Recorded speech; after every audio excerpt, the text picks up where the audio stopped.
Corona பெருந்தொற்று இரண்டாவது அலை பாதிப்பின் காரணமாக தமிழக அரசின் வழிகாட்டுதலின்படி திருநெல்வேலி மாவட்ட ஆட்சித்தலைவர் விஷ்ணு அவர்களின் உத்தரவுக்கிணங்க மாவட்ட உணவு பாதுகாப்பு மருந்து நிர்வாகத்துறையின் மூலம் திருநெல்வேலி மாவட்டத்தில் கோவிட்-19 நோயாளிகளுக்கு சிகிச்சை அளிக்கும் மருத்துவர்கள், செவிலியர்கள் மற்றும் இதர பணியாளர்களுக்கு நோய் எதிர்ப்பு சக்தி அதிகரிக்கும் வகையிலான கார்போஹைட்ரேட், புரதம், கொழுப்புச்சத்து மற்றும் வைட்டமின்கள் நிறைந்த சரிவிகித மற்றும் தரமான உணவு வழங்கப்படுவதை கண்காணிக்கப்படுகிறது.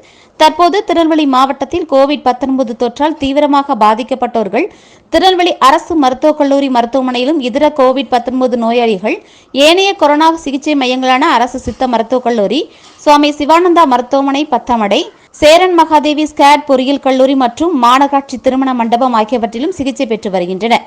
கொரோனா சிகிச்சை மையங்களில் கொரோனா நோய் தொற்றுக்கு சிகிச்சை அளிக்கும் மருத்துவர்கள், செவிலியர்கள் மற்றும் இதர பணியாளர்களுக்கு சரிவிகித மற்றும் சுகாதாரமான உணவு வழங்கப்படுவதை திருநெல்வேலி மாவட்ட நியமன அலுவலர் சசி தீபா மற்றும் உணவு பாதுகாப்பு அலுவலர்கள் கண்காணித்து வருகின்றனர். இதன் ஒரு பகுதியாக மாவட்ட நியமன அலுவலர் மருத்துவ பணியாளர்களுக்கு உணவு தயாரித்து வழங்கப்படும் உணவுகளை ஆய்வு செய்தனர். ஆய்வின் போது வழங்கப்படும் உணவானது அனைத்து விதமான சத்துக்களுக்கும் நிறைந்த சரிவிகித உணவாகவும் மற்றும் சுகாதாரமாகவும் இருக்க வேண்டும் என்று அறிவுறுத்தினர்.